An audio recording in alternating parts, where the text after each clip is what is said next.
And the death toll from the earthquakes that hit Turkey and Syria passed 36,000. Tens of thousands of people were also injured in the earthquake. Only a handful of survivors were pulled from the rubble more than a week after the disasters.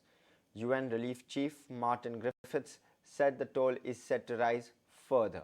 Officials have said this is the worst natural disaster to hit the region in a century.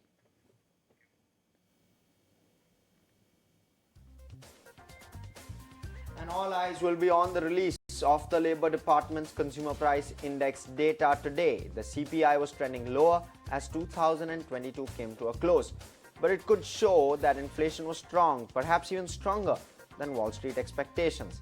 Economists are expecting the CPI will show a 0.4% increase in the month of January, which would translate to a 6.2% annual growth. And Japan's government is expected to name academic Kazuo Ueda as its pick to become next central bank governor.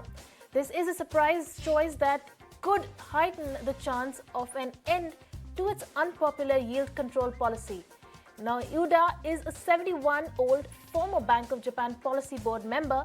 He will succeed Haruhiko Kuroda, whose second 5-term ends on April the 8th.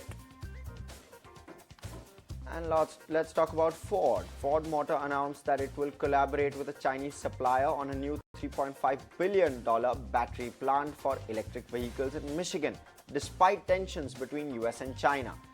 Lisa Drake, Ford's vice president of EV industrialization, said the automaker will own the new facility through a wholly owned subsidiary.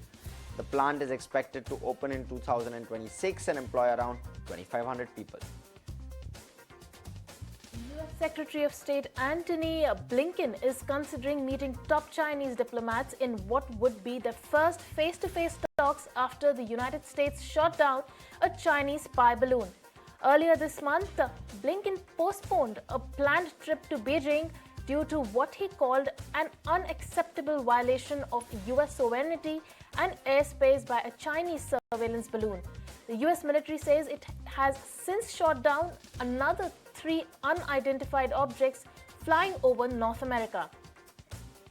And switching to Russia and Ukraine, NATO chief backed reports from local officials that a major new Russian offensive had begun. This is just days before the first anniversary of Moscow's invasion. Ukrainian defenders, who have already held out for months now, were braced for new ground attacks.